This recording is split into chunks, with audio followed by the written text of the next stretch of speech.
Okay, hi there boys and girls, and welcome back to the channel. Right, we've got a couple of first-class mastery games for you, purely because quite often, I mean, some tanks, as we all know in Blitz, they're actually quite difficult to ace. They've played a lot, people put some monstrous games in with these particular tanks, and they can be very tough to ace.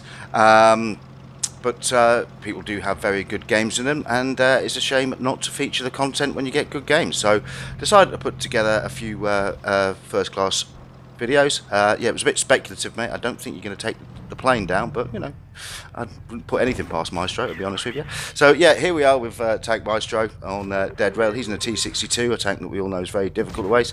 And he's got the left flank, and we've spoken about this in other videos. They're pretty much going to be uncontested on this flank, which is just asking to be farmed by meds from the flank. That's pretty much what's going to happen. He's already managed to get a few shots into the Foch over there, and completely unchallenged on this flank. And this is, I don't know why this meta has crept into the game. If anything, meds are probably in a stronger position now than they have been at any point in the last few years. And people are just not driving them properly. The amount of YOLOing lights you see, the amounts of times you see a 7 or 1 flank rush, because people aren't pushing flanks in meds, and it's absolutely crazy, especially when you have med superiority on the flank. It's nuts, but it seems to be something that's crept into the game. I don't know if that's a lack of experience amongst a newer, younger player base. I really don't know, but it's becoming quite common. It's becoming quite frustrating to drive meds at times now, purely and simply because you just do not know if your teammates know what on earth they're doing. Anyway, they've the Reds haven't contested this flank, so well done to their meds. I bet they're going to be really happy with this. And Maestro is more than happy to sit here and just keep farming the damage. I mean, we're taking a huge amount of chunks out of this Yo, yeah, so far he hasn't taken a hit. Load up some heat there. Yep, have some of that. Unlucky not to get the kill and the clear there. Another nice shot there, just through the track. So yeah, this is basically what's going to happen if you're going to leave the flank. Now, as you can see, it's not going that well for. Well, it wasn't. It wasn't going so well for Green. They've now managed to even it up, and Maestro's now going to take some really filthy, nasty, straight through the train car, well, the engine, but straight through the small gaps you get in the pieces of cover here at Dead Rail. People who've got the experience, played the game quite a while, always know to look for these little opportunities. And Maestro's going to hug onto this train wreck here, and find every tiny little gap he can to keep putting the good news into Mr. 121B over there. Yeah, I don't think, yeah, you can tell by some of the comments flashing up, 121B is not loving this.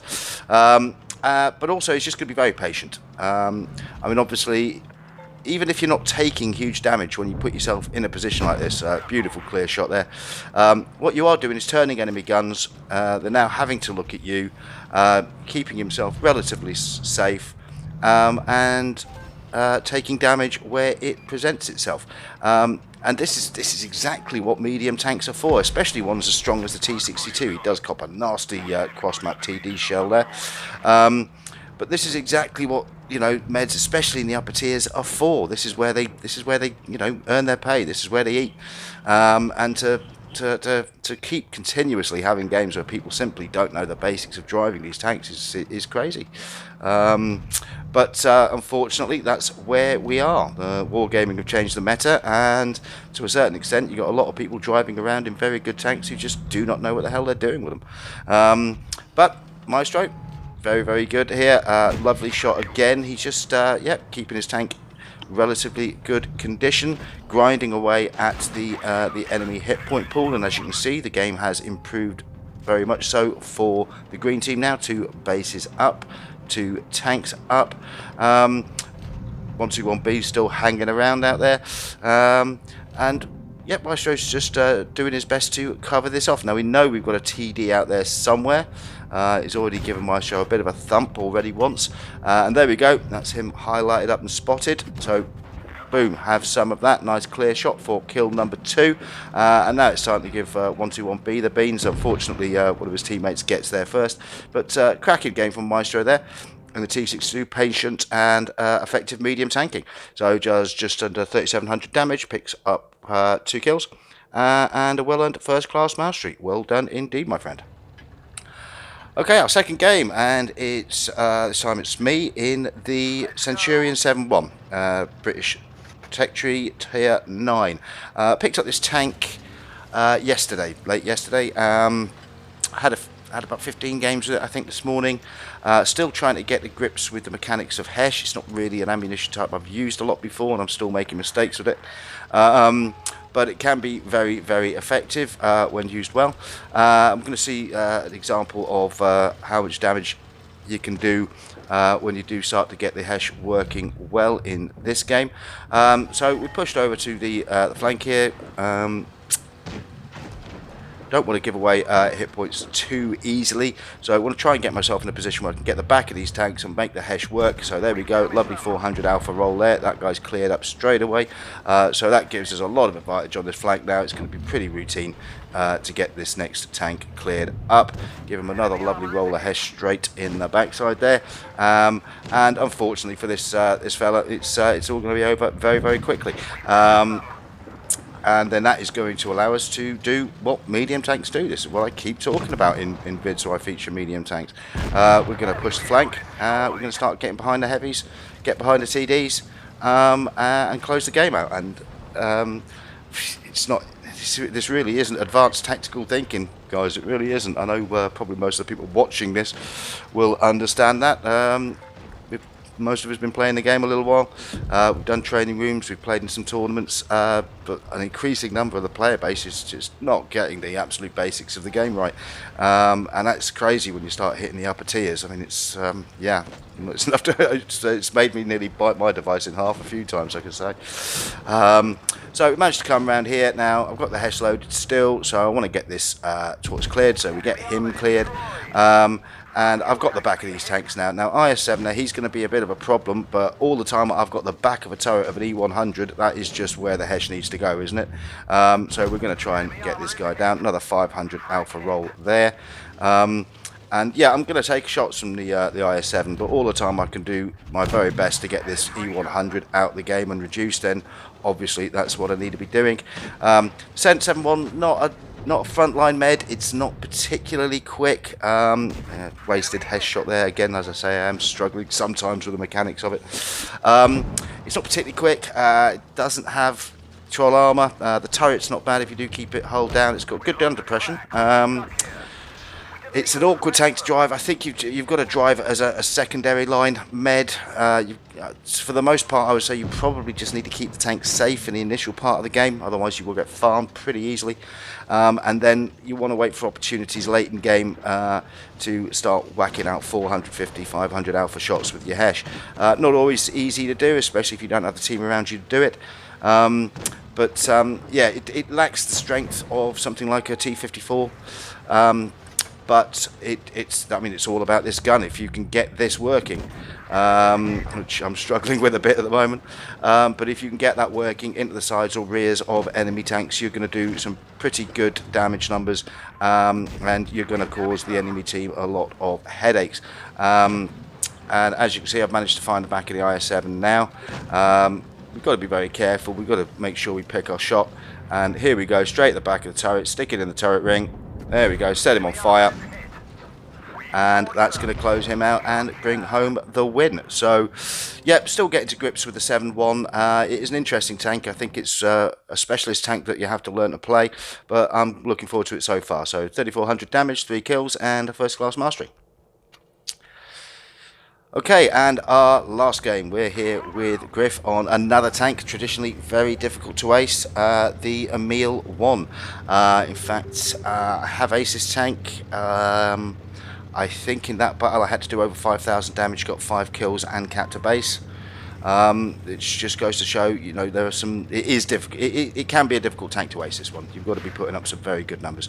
And as you know, this is a first class masteries video, so you know he's not going to ace it. But I have to say, the way he played it, he deserved it. I think he had the potential for an ace and got very unlucky towards the end.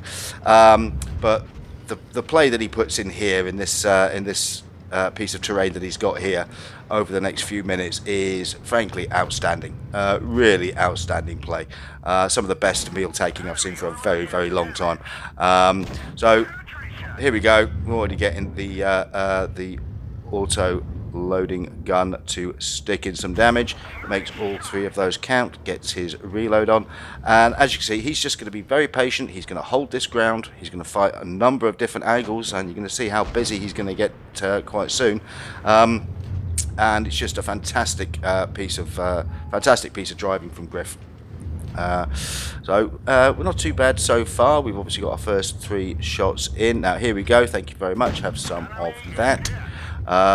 Now we're starting to get better armor profile pictures, so we can start pumping in the damage again, and all 3 go in, sets the other guy on fire. Doesn't get the kill, unfortunately, but he's up to over 2,000 damage now. Hasn't taken any damage himself, but as you can see, the rest of the red team not too happy that he's causing a nuisance around here, so they're going to start to close in on him. So he's got to play it very disciplined tanking now. There we go, straight through the side of the cheek, have some of that. Side of the turret, I mean, who turns the side of their turret onto an auto loader? That's crazy, isn't it? But takes a bounce there, and he's up to nearly 2,700 damage now. But as you can see, he's now starting to get pushed on. He's now starting to get hit from the rear as well. So he's got at least 3 tanks engaging him at this time, and he's on his own here. So this is going to be a big ask. In fact, there's a 4th tank just rocking up, so we've got to get this guy cleared. Clears him. Takes a lovely bounce there. So yeah, he's got to be disciplined here. That was a horrible ghost shot that should have gone in. So he's got to be disciplined here. He's taking more damage, and he's just got to keep rolling back. Now we're getting another TD rolling up onto him as well. Puts a nice HE through the turret there, and as you can see, he's in the world of hurt here. He's keeping all of these tanks occupied with him. So the rest of his team hopefully really should be doing the business somewhere.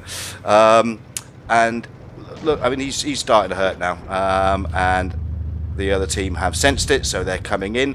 So it gets straight into a face hug. Takes another shot there. Then we're going to give IS3 here another shot. Give him another shot. Now he's down to single figure hit points, and it should be over, but just watch this. It's absolutely fantastic. Gets the bounce there. IS3's in front of him now. IS3 bounces him. Bounced over 2,000 damage now. These two really do want him cleared. They're coming in for the kill, and waving the gun around, just trying to get him cleared. He's now bounced a shot from the side, another bounce from the front. He dings one straight into the side of the VK there. Gets the VK cleared. He's still got 1 shell left. He's got a good picture of the armor profile and clears IS3. Just fantastic tanking there. Really exciting play. Just phenomenal work there. So, okay. This is the situation. Green should be on top of this game, but as you can see, his 2 teammates, at least 2 of his teammates, are very low hit points. Getting his reload on, he can't take any kind of damage himself. Even a small ram will kill him. So he's got to be careful here. But he's got to be thinking about the ace at this point. He's racked up 3 kills. He's over 4k damage. He's got to be on his mind. And as he comes around the corner, we get the clear on the TD. And this is where it was got a little bit unlucky, and he gets cleared. That shot there may well, with the extra kill and another little bit of damage, I think may have put him over the edge for the ace. Now we're going to speed this up because this slows down a bit as the VK here tries to basically win on cap to draw the last enemy light tank out. As you can see in the comments there, Griff he knows he's got to be close to the ace. He knows he's got to be close to the ace, so he wants to get the win here. And VK is basically just all he can really do is keep moving, try to keep angled, and not to take a shot from the LTTB. He comes around there, takes a snapshot, misses. But we're up to 65 capture points now, so at the end of the day, it's all for the LTTB to do. VK here, he's just got to keep his head, and as we come around here, he takes his shot, misses it, and VK clears him up for the win. And unfortunately for our friend, yeah, there it is, first class mastery, but nonetheless, an absolutely stunning piece of tanking, my friend. Okay, I want to thank the contributors to the video this week, Maestro and Griff. Thank you all for watching. And as always, boys and girls, good hunting and bye for now.